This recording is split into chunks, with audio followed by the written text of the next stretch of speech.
Boa tarde. Estamos recebendo aqui, boa tarde para você, chegando agora. Estou recebendo aqui o Leandro Pereira Gonçalves e o Odilon Caldeira Neto.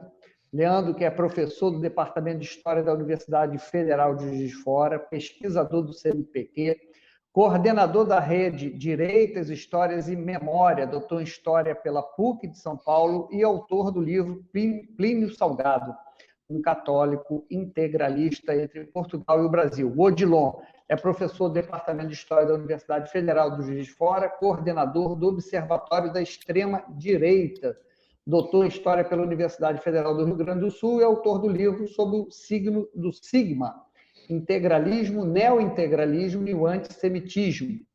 E nós vamos conversar sobre a mais recente obra deles, que é o fascismo em camisas verdes. Leandro, Odilon, boa tarde. E aí, Otávio, todo o público, muito bom estar aqui com todos, né, nesse evento. Agradeço a Bienal de São Paulo por proporcionar, mesmo que virtualmente, né, essa possibilidade de debate, para conversarmos, né, sobre o nosso lançamento desse ano, Fascismo em Camisas Verdes, um livro que traz aqui algumas boas reflexões sobre o fascismo brasileiro. Otávio, muito obrigado. É uma grande satisfação estar com você mais uma vez. Agradecemos também a Bienal e, claro, agradecemos também a editora FGV, que abarcou essa nossa ideia, contemplou este livro que conta com o seu prefácio, um livro que nos deu bastante alegria escrever, uma grande honra contar com o seu prefácio. Um livro quase que escrito a 6 mãos, basicamente, né? Porque o Otávio participou de todo o processo e foi o leitor número 1, leu os originais. Como eu digo, como um bom Guedes, eu leio os originais. Como um bom Guedes, claro. Questão de família. E a gente está participando de um momento histórico, que é uma Bienal virtual. Se Deus quiser, ano que vem estaremos juntos, aglomerados, mas também virtualmente, porque isso vai pegar, veio para ficar. Vamos lá. Leandro, Odilon, o fascismo, fascista, virou um xingamento, né? Virou um xingamento político, virou um rótulo político. Todo mundo xinga o outro de fascista, quem não conhece. Então, vamos começar conceituando o que é o integralismo e o que é o fascismo. Bem, Otávio, quando a gente vai pensar essas dinâmicas, né, da história política do século XX, a gente sempre leva em consideração essas relações que acontecem entre Europa e América Latina, ou mesmo relações globais. O fascismo foi uma ideologia política surgida originalmente, de uma forma mais bem acabada na Itália, ali no fim da década de 10, no início da década de 20, que preconizavam um ultranacionalismo, uma ditadura de um partido único, uma adoração a um chefe, um líder político, visto como uma espécie de quase uma divindade, um mito político bastante intenso, uma forma da organização da sociedade hierarquicamente, uma forma de organização de um movimento político também hierarquicamente burocratizado, militarizado, utilizando vestimentas, simbologias, questões diversas que davam essa imagem daquilo que foi o fascismo no século XX. Uma ideologia de extrema-direita que queria refundar a nação onde ela fosse delineada, imaginada. No caso do integralismo brasileiro, o integralismo foi a principal expressão de uma organização e de uma ideologia política do fascismo, não apenas no Brasil, mas na América Latina.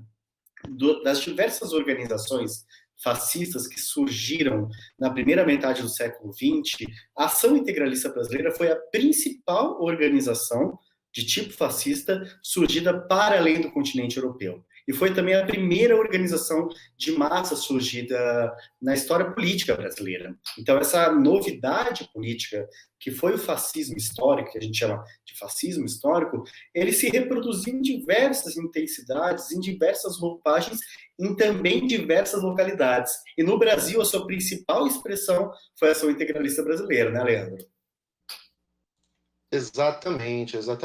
O integralismo brasileiro, né, como nós colocamos isso no livro, ele foi fundado em 1932, dia 7 de outubro de 1932, em São Paulo, e foi criado através de um nome chamado Ação Integralista Brasileira. é um grupo inspirado, obviamente, no fascismo europeu, como o Odilon comentou, e a gente coloca isso no livro.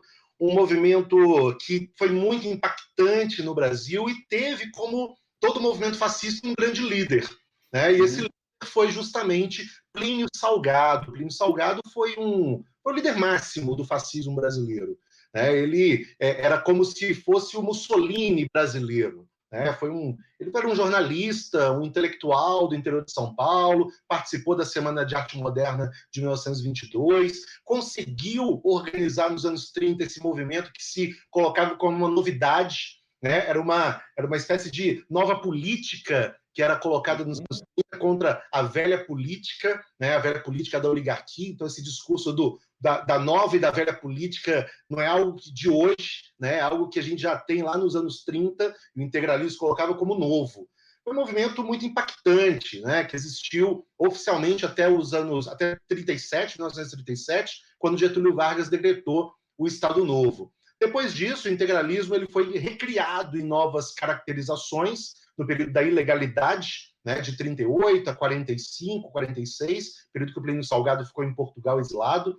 Depois, em 45, teve a fundação de um novo partido, Partido de Representação Popular, um partido que existiu de 45 até 1965, um partido fascista que viveu e se desenvolveu durante a democracia, participou de várias eleições. Plínio Salgado foi eleito deputado federal, foi candidato à presidência da República, participou do golpe de 64 e morre em 1975, dando assim início a um novo capítulo da história integralista, que é a formação do neo-integralismo, que é uma característica muito importante que a gente traz no nosso livro, que inclusive ilustra a capa, né, do livro. Muitos dos que estão assistindo talvez devem se lembrar, né, está completando agora um ano, agora em dezembro, o episódio do ataque à produtora do Porta dos Fundos, quando um grupo de neo-integralistas atirou coquetéis Molotov na sede do Porta dos Fundos no Rio de Janeiro, no bairro de Humaitá, como reação ao episódio de especial de Natal, né, do Porta dos Fundos do ano passado.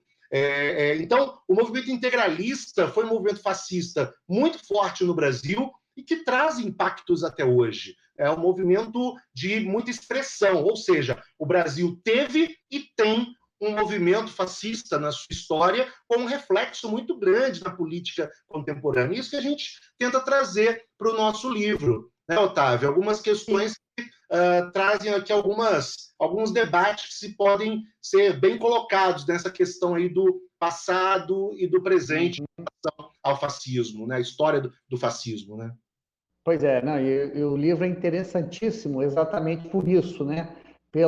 Porque você lê ali, você não está lendo o passado, você está entendendo, você está lendo o passado para entender o presente e o futuro, né? O perigo ali dessas doutrinas totalitárias. Antes de partir para o próximo tema, vocês falaram aí do Plínio Salgado, do mito, vocês começam com o encontro do Plínio Salgado com Mussolini, e depois se tem, ali principalmente no período de exílio dele, algum namoro, algum flerte com o nazismo. E depois a gente mais tarde vai falar do neointegralismo e o neonazismo. Pois é, isso mesmo. As primeiras linhas do nosso livro é justamente o encontro de Mussolini com Plínio Salgado. Plínio Salgado vai para a Itália em 1930, tem um encontro em que ele fica admirado, né, com o fascismo italiano. Ele até tem um texto em que ele descreve o físico do Mussolini, a roupa do Mussolini, os olhos do Mussolini, assim, encantado com o fascismo.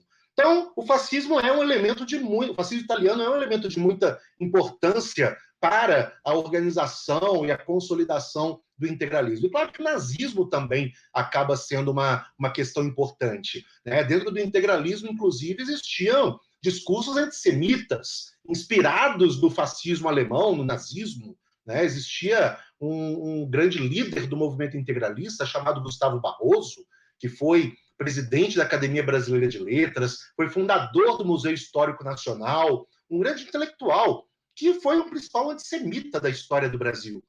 Ou seja, nós estamos falando de pessoas de impacto na sociedade, intelectuais, Estamos falando de pessoas à margem da intelectualidade, né? Então, essa relação ela sempre existiu entre o fascismo italiano, o alemão. Quando, como o Otávio comentou, né, uma passagem que a gente tem muito importante no livro, quando Plínio Salgado está exilado em Portugal, no final dos anos 30, no início dos anos 40, ele recebe a visita de membros da Alemanha, né, da Gestapo, que vão em reuniões secretas com Plínio Salgado para articular um plano envolvendo a Alemanha e o Brasil no contexto da Segunda Guerra Mundial. Ou seja, integralismo não foi um movimento um movimento inexpressivo na política brasileira. Foi um movimento que agiu politicamente e traz todo um legado, né, para a formação da política brasileira dos anos 20. Acho que isso é muito importante. Ver, nós como historiadores, né, verificar como que determinados elementos políticos da história acabam consolidando a formação do brasileiro, né, num sentido político e até mesmo esse legado, né, no sistema político nacional. Então é um ponto muito importante que a gente traz no livro, que acho que ajuda a compreender um pouco dessa estrutura fascista da história do Brasil. E quando a gente fala de antissemitismo, de nazismo, vem à cabeça o racismo, e o que me surpreendeu no livro é quando vocês contam não só a participação de negros, né, e aqui há fotos, também há o incentivo, né, a participação. Como é que é esse incentivo? Como é que a mulher participaria? Como é que o negro participaria desse movimento? E como é que conseguiu disfarçar isso? Quer dizer, como é que flerta com o racismo e tem movimentos negros envolvidos?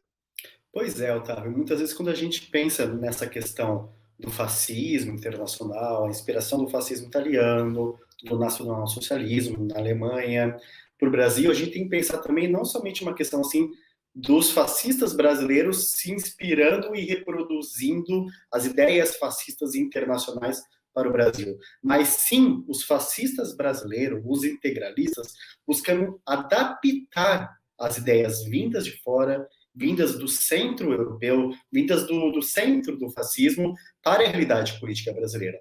Porque, por definição, um movimento de tipo fascista, uma organização de tipo fascista, uma ditadura de tipo fascista, ela é fundamentalmente ultranacionalista. Ultranacionalista. Ela é baseada na exaltação das mitologias nacionais, ela exalta da exaltação da nacionalidade, da defesa de um tipo de nacionalidade mais bem definida, bem acabada, claro, sob uma ótica fascista. Então, eles precisavam adaptar essas questões, Então, o integralismo, ele se embebedou, de uma certa maneira, de uma tradição já política e intelectual existente no Brasil, do chamado mito da democracia racial. Então, eles precisavam estabelecer um discurso de uma certa harmonia racial brasileira, da coexistência de brancos, de negros, de indígenas, só, claro, sobretudo sob uma leitura bastante específica dessa certa harmonia.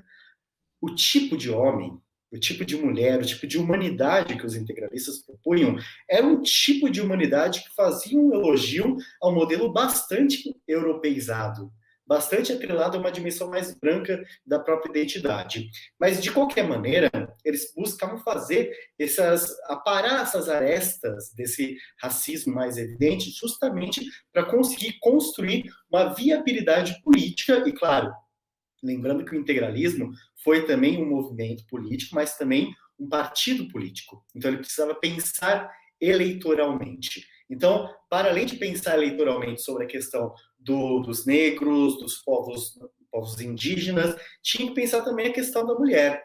O integralismo, de fato, ele proporcionou a inserção da mulher dentro do movimento, mas de uma perspectiva, de uma prática bastante específica. A mulher integralista, ela tinha uma função muito definida. Talvez a gente pode utilizar até a expressão bela, recatada do lar. Ela não poderia, por exemplo, assumir uma posição de destaque político. A posição de destaque político era dos homens. E qual que era a posição das mulheres? Elas deveriam, primeiro, gerar novos integralistas. Isso é uma característica, inclusive, comum do integralismo com as outras organizações fascistas. Ela que geraria as novas crianças integralistas. os plinianos, como a gente trabalha no livro. Então, ela deveria gerar as crianças e também educar. Então, a relação da mulher tinha uma relação de articulação política, mas era como se fosse uma espécie de extensão do trabalho do lar. Ela trabalharia gerando crianças, educando crianças, estabelecendo aquelas funções sociais ao qual ela já era destinada dentro da sua própria casa. Mas, de fato, essa característica da inserção da mulher, dos negros, e uma visão bastante romântica dos indígenas, é uma particularidade do integralismo. Então, o integralismo, ele é uma organização fascista, ele foi e é uma ideologia política fascista, mas adaptada às necessidades do Brasil. Por isso falava em vovô índio e outras questões bastante diversificadas que diziam respeito à questão da própria nacionalidade brasileira. Pois é, e aí eu queria que vocês contassem um pouco rapidamente dos símbolos, dos rituais. Eu adorei no livro a história do Papai Noel, né? Então você não poderia ter o símbolo do Papai Noel. As crianças, os fascistinhas, os integralistas tinham que esperar o vovô índio. Queria que vocês contassem um pouco desses símbolos e ritos integralistas. Pois é, Otávio, essa é uma característica muito importante, não só do integralismo, mas do fascismo. Por isso que a gente fez questão no livro de colocar muitas imagens para o leitor ter acesso e visualizar o movimento. Só para mostrar que você falou, o Odilon falou agora há pouco, né, essas duas imagens que acho que são muito interessantes, a imagem de um casamento integralista e das crianças integralistas, né? Então, todo um ritual, né, em torno da família, né, era estabelecido. O próprio lema, né, dos integralistas, o Deus, Pátria, Família, uma expressão, o Otávio, como um bom analista político, acompanhou detalhadamente as últimas eleições agora municipais. Quantos candidatos no Brasil tiveram a expressão Deus, Pátria, Família como lema da campanha? Não só das últimas campanhas eleitorais para a prefeitura, né? A gente, né, no próprio Twitter, né, o próprio presidente e vários outros membros do governo, a todo momento, colocam lá a hashtag Deus, Pátria, Família, né? Justamente uma expressão que vem do movimento mais importante da história do Brasil de cunho fascista, que foi o integralismo. Né? Então, além do Deus, Pátria, Família, várias outras características, como o próprio Anauê, o Anauê, que era o grito dos integralistas, que era uma expressão que vem também do Tupi, né? Que significa você é meu irmão, você é meu parente, para dar a ideia de unidade, de família, a família brasileira. Né? E aí várias características, camisa verde, né? Uma espécie de unidade entre os militantes, e várias outras características. E a gente coloca no livro uma questão que é bem até engraçada, né, Otávio, que é do vovô índio, né? As criancinhas, né, os fascistinhas, os plinianos, quando chegava o Natal, não podia esperar o Papai Noel, porque o Papai Noel é um símbolo do capitalismo. O Papai Noel é um símbolo do capitalismo liberal, e o fascismo é contra o capitalismo. Então, o capitalismo liberal, né? O integralismo é contra o liberalismo e contra o comunismo. O Odilon está até mostrando aí uma capa da revista Anauê, né, que mostra o papai que por dentro do Papai Noel existe um integralista, ou seja, o nacionalismo tem que estar presente. Então aí criou-se, não só dos integralistas, mas os nacionalistas dos anos 30 criaram esse personagem, que era o vovô índio, com várias cores, que sairia da floresta no Natal para distribuir presentes para as crianças. Mas a gente já viu que isso não pegou, né? Porque em shopping e nas ruas do Brasil, quem está lá é o Papai Noel, né? Você não vê vovô índio nenhuma criança pedindo presente para o vovô índio, né? Agora, Otávio, uma coisa que você, como jornalista, né, uma coisa que era muito importante dentro do integralismo, eu sei que é uma coisa que chamou a atenção sua no livro, é a importância dos integralistas para a questão da imprensa, né? Porque nos anos 30, a principal forma de comunicação acabava sendo justamente jornais e revistas. Né? E a gente acaba colocando isso muito no livro, porque era uma forma que os integralistas usavam para circular. Né? Eles, inclusive, criaram um consórcio jornalístico chamado Sigma Jornais Reunidos. Sigma, que era o símbolo, né, dos integralistas, o equivalente à suástica da Alemanha, né, do nazismo. Então, é uma questão, acho que importante, né, que a gente coloca no livro para justamente mostrar, né, para o leitor como que o integralismo chegou em todas as cidades do Brasil. né, no Amazonas, no norte, no centro-oeste, todas as cidades do sertão nordestino tinham um núcleo integralista por conta da imprensa, justamente por conta desse impacto, né, dos jornais, das revistas, algo que a gente colocou que eu acho que traz aí uma boa reflexão, né? Pois é, e aí eu vou dar um salto aqui na linha cronológica, você falando dessa importância, e você falou da capilaridade, ou seja, entender ali, chegar, falar para todo o país. As redes sociais para o neointegralismo, a gente pode fazer um paralelo com o que foi a mídia analógica ali nos anos 30 para o integralismo e para o neointegralismo na história mais recente, as redes sociais? Olha, é possível citar alguns paralelos, sim, viu, Otávio? Porque uma questão importante que o Leandro mencionou, o Sigma Jornais Reunidos, ele tinha essa capacidade de divulgar a doutrina integralista. Então, chegava em todas as localidades onde havia um integralista, onde havia um núcleo integralista, isso auxiliava a formar novos integralistas, porque a imprensa integralista, eventualmente, não falava apenas do próprio integralismo, ela falava também de questões locais, questões regionais, estaduais, nacionais e internacionais. Havia revistas com ilustrações voltadas ao público feminino, com sessões voltadas à infância, à juventude. Então, era um fator de agregação. A internet, do ponto de vista dos integralistas, ela é também utilizada como um fator de disseminação, mas ela também tem algumas das suas particularidades, né?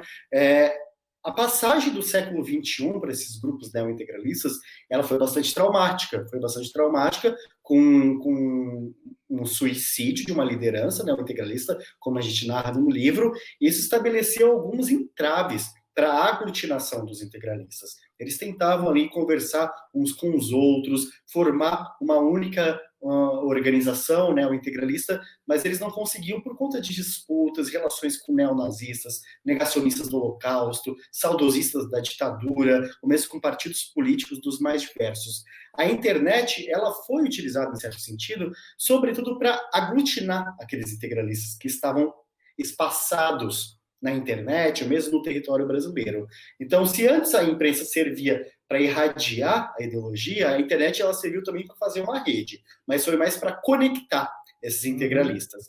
Ela acaba conectando os integralistas e também ela acaba sendo utilizada como fator de disseminação. Afinal de contas, as redes sociais, os sites, blogs, são utilizados pelos integralistas, pelos neofascistas no mundo inteiro, e particularmente pelos neointegralistas, desde o começo da internet, porque é um ambiente que é de fácil acesso, fácil manuseio, tem baixo custo e, eventualmente, o discurso mais radical, o discurso mais extremista, que não consegue interlocução nos espaços mais habituais de meios de comunicação ou meios de sociabilidade, conseguem interlocução por meio das redes sociais, por meio das mídias digitais. Então, a internet caiu como uma luva para os objetivos e para as necessidades desses grupos neointegralistas. Bom, a gente está falando aí de cair na realidade, foi o termo aí que o Odilon usou. E assim, quem tem esse discurso de sua nova política, contra tudo que isso está aí, a velha política que é recorrente na história da nossa República, o integralismo, ele depois volta na forma de partido, o PRP. Então, queria saber, primeiro, como é que foi esse choque, como é que você concilia esse discurso de antipolítica e ter que exercer a política. A gente vê muito claro esse dilema no governo Bolsonaro mesmo, né, de ser eleito ali contra tudo, contra todos, contra o Centrão e tendo que governar cada vez mais com o Centrão, e as alianças políticas feitas pelo PRP, que incluíam, inclusive, alguns ícones da esquerda brasileira, né? Pois é, Otávio, esse é um problemaço para os integralistas. Inclusive, muitos militantes se afastaram do integralismo na época do PRP por causa disso. Porque o que aconteceu, para todos os nossos ouvintes aqui entenderem, né? Em 1937, o Estado Novo é decretado por Getúlio Vargas, a ação integralista é extinta, Plínio Salgado vai para o exílio, fica até 1946 em Portugal. Mas ainda em Portugal, em 1945, é organizada aqui no Brasil, inclusive é um nome muito importante na história do Rio de Janeiro, Otávio, o Raimundo Padilha, que foi governador. Raimundo Padilha, que depois muda de lado, vai para o UDN, ele é um dos fundadores do PRP em 1945 e era o representante do Plínio Salgado aqui no Brasil. Né? Ele que funda o novo integralismo nesse período democrático. E como eu falei agora há pouco, um período complicado para os fascistas brasileiros, porque é um período de democracia. Após a Segunda Guerra Mundial, existe um discurso antifascista muito forte. Né? Então, os integralistas precisam se reinventar. E aí que entra realmente o problema. Porque como que um grupo notadamente fascista, organizado numa estrutura fascista, vai estabelecer um discurso democrático. Né? Então, o PRP, o Partido de Representação Popular, ele foi um partido muito pequeno. Eu faço aqui uma analogia, Otávio, como você falou agora do Centrão. O PRP não existia essa expressão nos anos 40, 50, mas é como se fosse o Centrão.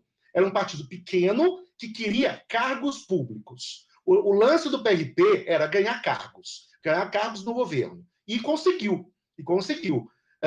Em vários momentos da história, o PRP estava presente em alguns órgãos, em algumas repartições, representando determinados elementos da política do PRP no governo. Inclusive no governo JK, por exemplo, o PRP fez parte do bloco da maioria no Congresso. Né? Ou seja, é um partido pequeno, né, numericamente, ao comparar com o DN, com o PTB, mas é um partido que esteve presente. E é um partido que não tinha, apesar de ter uma ideologia de origem, não tinha pudor em relação às alianças. Tanto é que, em 1945, o PRP apoiou o Dutra, que era o herdeiro do Vargas. Em 50, apoiou Eduardo Gomes na presidência, na eleição, que era o opositor do Vargas, era da UDN. Em 55, Plínio Salgado se lança candidato à presidência da República. Ele fica em quarto lugar, tendo quase 9% dos votos válidos. A eleição que deu a vitória para o JK. Como eu acabei de dizer, entrou no governo JK, o PRP. E aí, e regionalmente, isso acaba sendo muito visível também. E um caso que, para mim não, para todos os historiadores que estudam esse período, é o mais impactante, é o que ocorre em 1958, em que ocorre uma aliança do Plínio Salgado com o Leonel Brizola, no Rio Grande do Sul. Uma aliança PTB-PRP. A gente até traz fotos do livro desses encontros que ocorreram entre Plínio Salgado e Leonel Brizola, porque a ideia do Plínio Salgado com o PRP é caminhar onde der a vitória, para poder ganhar, pegar uma boquinha. Essa era a ideia dos integralistas. E isso, Otávio, ficou muito claro num episódio que eu sei que você gostou muito do livro, que é o episódio, vocês até comentaram antes da gente falar, que é a Lei Cadillac. Né? A Lei Cadillac, que é um episódio muito, muito interessante dentro da história, né, do PRP, que envolve não só o partido, mas envolve também questões familiares. Né? E eu achei muito interessante que o Otávio, no prefácio, no maravilhoso, delicioso prefácio que o Otávio escreveu para o nosso livro, ele utiliza a expressão: por mais moralista que seja o discurso, o filé mignon sempre é reservado aos familiares. Né? E não está presente só lá naquele período, né, que a gente acaba falando a questões familiares dentro da história até hoje. Né? Então, a questão da Lei Cadillac ela é sensacional. Quando o Loureiro Júnior, que era deputado, genro do Plínio Salgado, foi beneficiado, né, por uma lei que dava direito ao deputado comprar um carro importado, o Cadillac, né, e sem imposto. E aí o que o Loureiro fez? Comprou o carro e revendeu, tendo um lucro absurdo. O partido ficou totalmente contra o Loureiro, querendo punição. Mas aí o que o Plínio Salgado fez? Não. Quem está querendo a punição é que será punido, porque com o meu genro ninguém mexe. Né? Então, esse discurso moralista tem um certo limite. Né? Exatamente. Eu queria só retroceder um pouquinho e só a relação Plínio Salgado e Getúlio Vargas, que você citou aí da eleição de 50, eles apoiando o Brigadeiro. Como é que foi essa relação? Isso foi uma surpresa para o Plínio ficar fora de uma ditadura? Do Estado Novo, no caso. Pois é. É muito interessante que a relação dos integralistas com o golpe do Estado Novo ela foi muito intensa. Afinal de contas, não somente no apoio dado massivamente na marcha ocorrida em 37 ao golpe do Estado Novo, mas também à própria articulação golpista. Tanto do ponto de vista das articulações de Plínio Salgado com Getúlio Vargas, quanto também da relação dos integralistas com o discurso conspiracionista que deu base ao Plano Cohen, que é uma das bases fundamental para o golpe do Estado Novo. Olímpio Mourão Filho, integralista, que redigiu o Plano Cohen e depois serviu como uma base de toda a conjugação, né, desse discurso golpista do Estado Novo. E os integralistas, de fato, na ideia de Plínio Salgado, e não apenas de Plínio Salgado, mas também de outros integralistas, a possibilidade do Estado Novo em se transformar em um Estado integralista era muito forte, porque era uma ideia de um Estado autoritário, anticomunista, crítico ao liberalismo, profundamente perseguidor de minorias, de adversários políticos. Então, muitas das ideias que eram gestadas dentro do próprio integralismo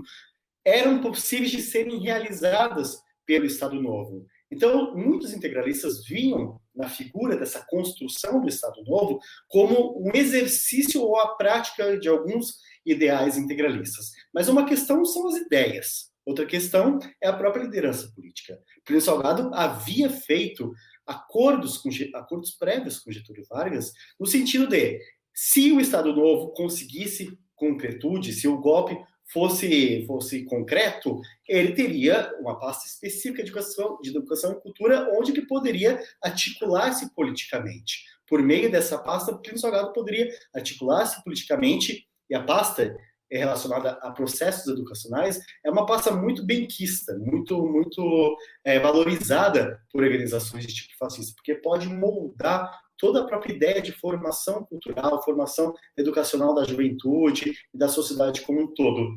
No entanto, essas ideias de Plínio Salgado de fazer relações, acordos com Getúlio Vargas não deram a prática almejada pelos integralistas. É claro que alguns integralistas se viram representados pelo Estado Novo. Alguns integralistas, inclusive, largaram a própria ação integralista brasileira e aderiram à máquina, à burocracia do Estado Novo. No entanto, ocorreu, né, Leandro, um episódio bastante traumático, que foi a tentativa de assassinato de Getúlio Vargas. Então, os integralistas desgostosos com os rumos do Estado Novo, desgostosos com a não inserção de figuras como Plínio Salgado na conjugação, no arranjo ministerial do Estado Novo, tentaram simplesmente dar um golpe. Não apenas integralistas, mas parte significativa em 38, tentaram dar um golpe, tentaram derrubar, assassinar Getúlio Vargas e dar um golpe integralista para transformar o Estado Novo em Estado integralista. Daí tem toda uma sorte, uma gama variada, diversificada de conflitos, onde os integralistas passam a ser não apenas alijados do cenário político, eles passam também a ser perseguidos, criminalizados, silenciados politicamente, tal qual grupos anarquistas, comunistas e assim por diante. Os integralistas foram, digamos assim, pior tratados na ditadura do Estado Novo em comparação com a ditadura de 64? Sem dúvida, Otávio. Na ditadura de Vargas, no Estado Novo, como o Odilon acabou de dizer, comunistas e integralistas foram colocados nas mesmas celas. Foram presos, claro, né, para alguns integralistas, principalmente das lideranças, como Gustavo Barroso, que era presidente da Academia Brasileira de Letras, o tratamento não era o mesmo de um militante do movimento, né? Mas em 64, os integralistas eles estão no interior do regime. Os integralistas eles fazem parte daquele grupo que rompeu a democracia brasileira em 1964. Eles desenvolveram todo um processo de oposição ao lado de outros componentes golpistas em 64. Então nós relatamos, a gente narra isso detalhadamente, como que os integralistas, num primeiro momento, apoiam o Jânio Quadros, depois ficam contra. Depois, quando ocorre a renúncia, apoiam o João Goulart, e depois ficam contra. né? Porque a ideia dos integralistas é essa, é sempre caminhar por onde dê um certo benefício. Em 64, eles vão apoiar os golpistas e vão estar no interior do regime. Tanto é que o Plínio Salgado ele acaba sendo eleito deputado federal pela Arena, o partido de sustentação do regime militar. E uma coisa interessantíssima que o Odilon comentou agora, em resposta a essa questão muito importante do Otávio, em relação ao próprio Ministério da Educação. Porque o Ministério da Educação, né, a expressão que o Otávio usou lá no prefácio, é o filé mignon, né, entre os ministérios no olhar fascista. Tanto é que o Plínio Salgado, lógico, ele não foi ministro da Educação, não tanto no Estado Novo, muito menos pós-64, porque em 64 o Plínio Salgado já estava um senhor de idade. Mas o Plínio Salgado ele participou ativamente durante a ditadura militar na Comissão de Educação e Cultura, um órgão que tinha um diálogo aberto e direto com o Ministério da Educação. Inclusive, muitos dos ouvintes aqui tiveram a oportunidade na escola de ter a disciplina Educação Moral e Cívica, né? Uma disciplina obrigatória durante o regime militar, que foi vigente até os anos 90, só o Itamar Franco que vai romper, né, a obrigatoriedade da educação Moral e Cívica, e o Plínio Salgado esteve por trás disso. O Plínio Salgado esteve por trás lógico, através de outros intelectuais, mas ele esteve também ao lado da formação da ação moral e cívica, ou seja, existiu uma presença integralista durante o regime militar após 1964, algo que foi evidente até 75. Em 75, Plínio Salgado morreu, e com a morte do Plínio Salgado, morre o integralismo. Por que nós falamos isso? Porque o integralismo é a síntese do pensamento de Plínio Salgado. Com a morte de Plínio Salgado, que é a morte do integralismo. Por isso que aí a gente começa uma nova parte, né, do nosso livro, que é o neo-integralismo, é o fascismo sem o chefe, é o fascismo sem o líder, é um vácuo de poder que existe, né? E aí a gente passa a desenvolver essas relações que são muito fortes nos anos 80, nos anos 90, dentro dessa questão do advento da internet, que a gente falou agora há pouco, né? Que é algo que é muito importante, inclusive, para entender a ação política hoje em dia, né, desses movimentos. E no primeiro momento, como é que eles tentam se organizar? De novo, fazendo algum partido político? Pois é, quando o Plínio Salgado morre, como o Leandro falou, não é uma liderança política habitual que morre. O Plínio Salgado era aquela liderança típica fascista. O líder fascista é um líder que não pode, em hipótese alguma, ser contestado. O líder é aquela liderança que dita as regras para o movimento e também para os indivíduos que participam do movimento. Ele é o próprio ritmo da história para essas figuras. Então, quando ele morre, eles vão ficar realmente feito barata tonta, sem saber como se organizar. Se o Plínio Salgado ditou, retornando de Portugal, ditou as formas como o partido de representação ia se articular, se em 64 ele apoiou o golpe, os integralistas também apoiaram o golpe, sem o Plínio Salgado, como eles vão fazer? Como eles vão se articular? É interessante que ele morre em 1975. Em 1979 é o fim do bipartidarismo. E a gente já caminha por aquela lenta, gradual e segura transição democrática. Então, como que os integralistas, que são uma expressão da extrema-direita, que são uma expressão do fascismo histórico, e aqui já podemos falar em neofascismo, vão se articular nesse momento? Então, eles vão realmente disputar. O neointegralismo ele é caracterizado pela fragmentação, são vários grupos. O grupo que atacou o sede do Porta dos Fundos é um grupo neointegralista. Há outros grupos neointegralistas. Então, eles são vários grupos que disputam. No momento inicial, alguns desses grupos integralistas, que a gente chama de neointegralistas, vão tentar se articular em torno de partidos políticos. Um dos grupos que eles tentaram criar foi o PAI, Partido de Ação Integralista. Outro grupo foi o Partido Nacionalista, outro foi o PAN, o Partido de Ação Nacional.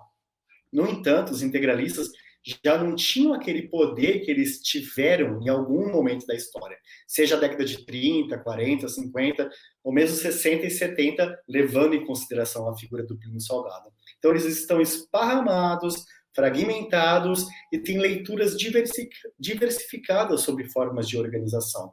Alguns vão tentar se organizar em torno de partidos políticos que nunca vieram a concretude, que nunca conseguiram se estabelecer, outros vão tentar se articular com outras tendências da extrema-direita. Daí é um ponto muito interessante o surgimento de outras expressões também da extrema-direita ao longo da transição democrática brasileira.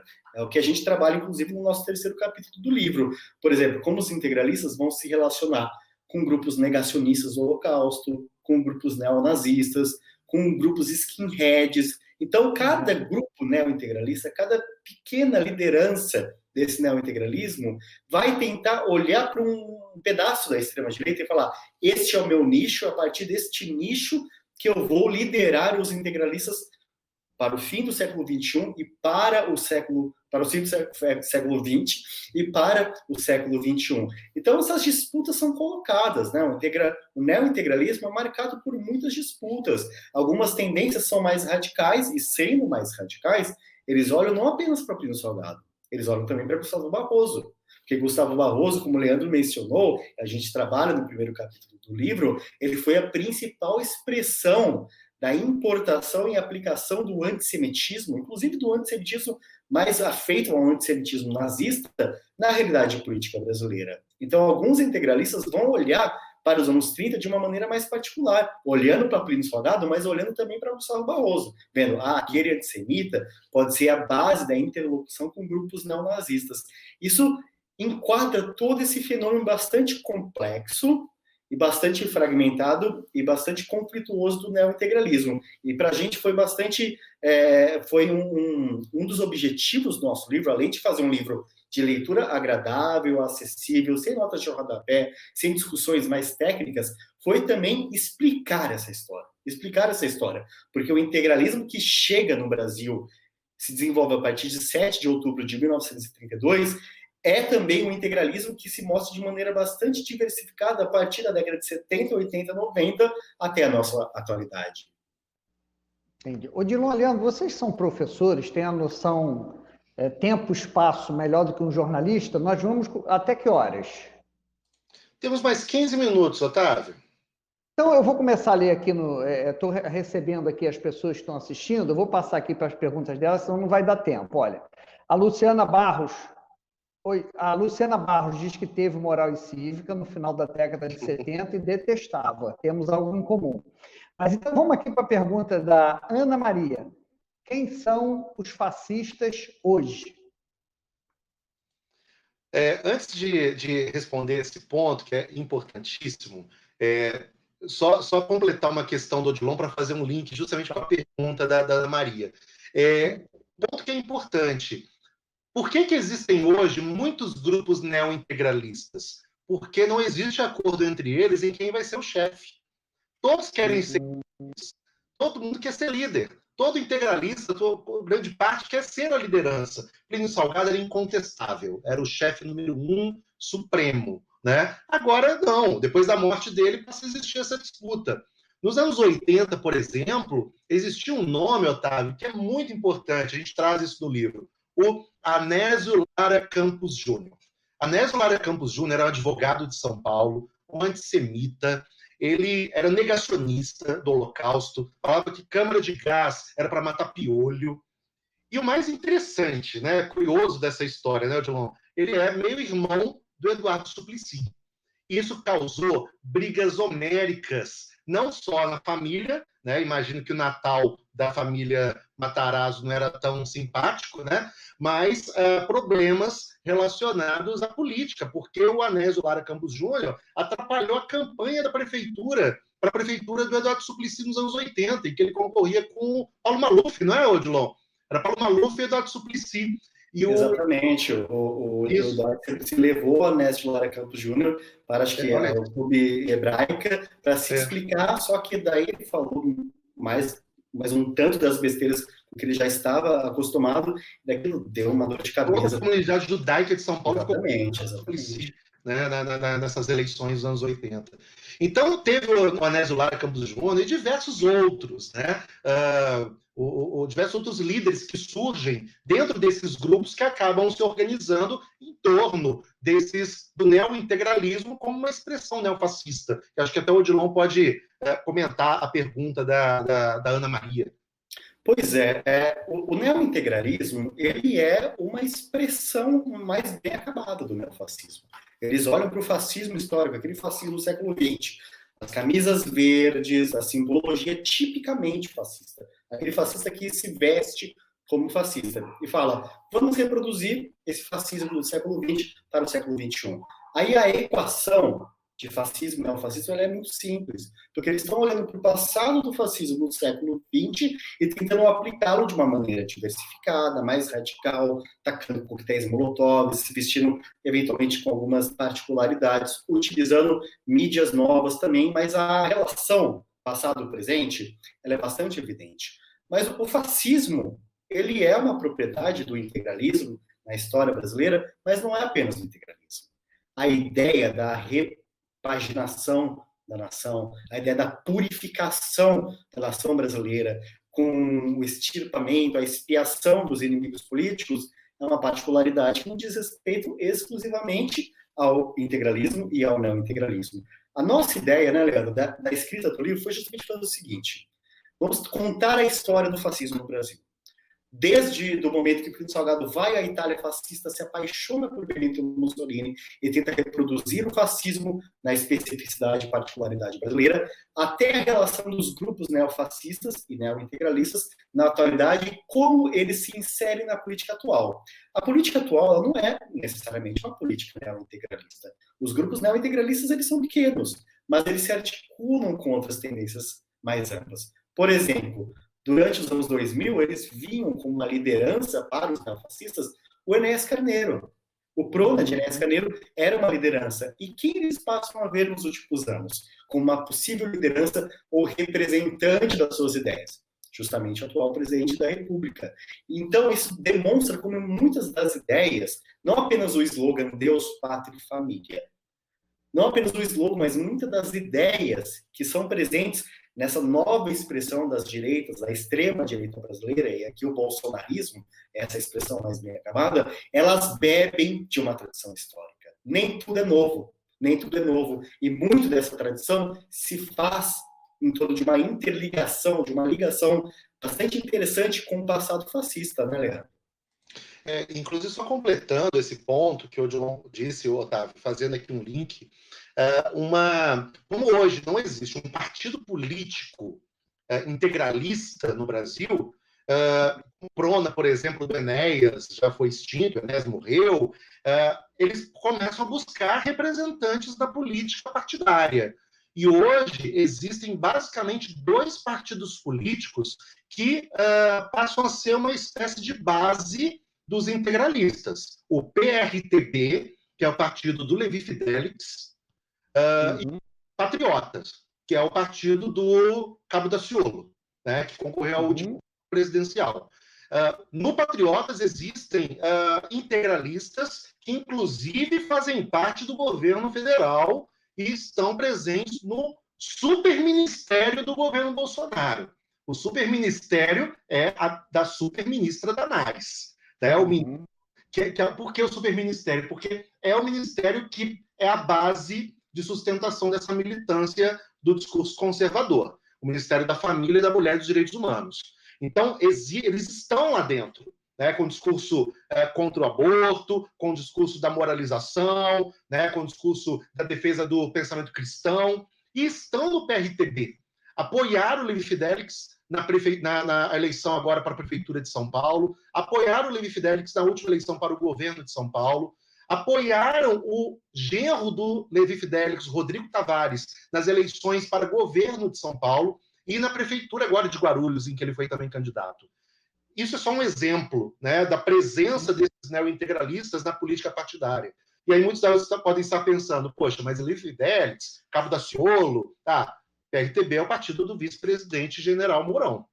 Né? Ou seja, o partido do vice-presidente é a base de sustentação dos neointegralistas hoje na via partidária. Né? Porque existem, Odilon, algumas ações que não caminham pelo partido, né? Que são ações dentro de outras caracterizações políticas que não caminham no sentido da legalidade partidária. Né? Ações como o ataque ao Porto dos Fundos, o ataque em 2018, quando os integralistas invadiram a Unirio.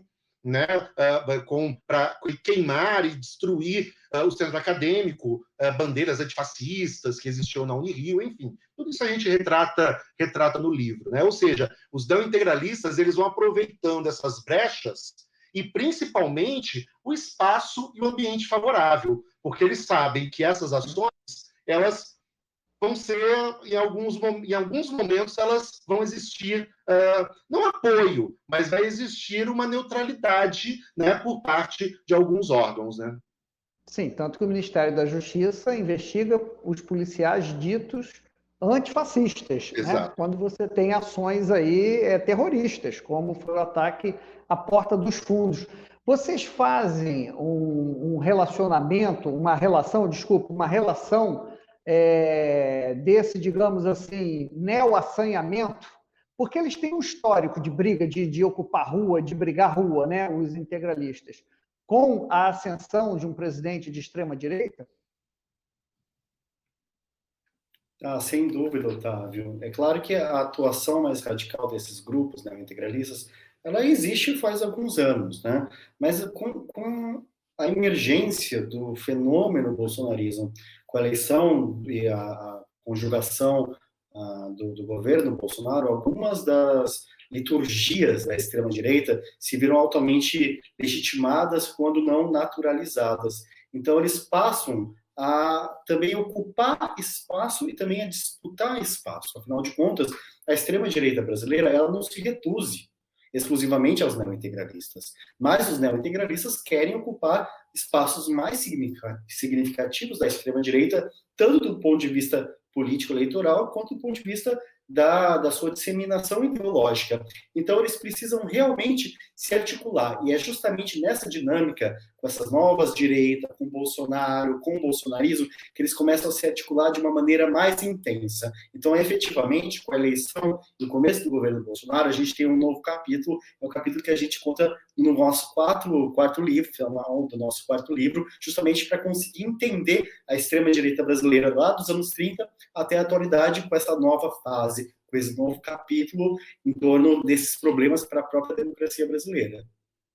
As próximas manifestações de 2013, né, fazem com que os integralistas já ocupem as ruas. E claro que as eleições do Bolsonaro foi aí o episódio realmente muito importante. Tanto é que neointegralistas foram para a Avenida Paulista nas eleições fazer um discurso contra o Fernando Haddad, justamente porque o Bolsonaro representava aquilo que mais se aproximava com as ideias integralistas, né? Então, esse discurso de proximidade, né, de relação, ele realmente é algo muito forte.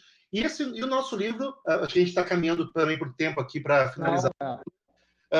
O nosso livro, a gente faz uma análise até os episódios relacionados ao Covid-19, porque existe em torno do negacionismo em relação ao Covid, essa questão do discurso do vírus chinês, né? A presença dos integralistas está lá, né? Tanto é que o consulado da China, do Rio de Janeiro, numa manifestação de grupos bolsonaristas, amanheceu um dia pichado com frases de apoio a um dos principais suspeitos do ataque à produtora Porta dos Fundos, que estava foragido na Rússia e recentemente foi preso pela Interpol. Então, e só para concluir, né, para o ouvinte, né, esse é um livro que a gente, como o Odilon disse agora há pouco, tentamos trazer uma leitura agradável, uma leitura sem uma leitura sem aquele academiquez, né, sem aquele excesso de rigor. E o Otávio, como um bom Guedes, né, pôde ler o livro em primeira mão, talvez possa até falar... Não, pois é, esse é o testemunho que eu vou dar, né?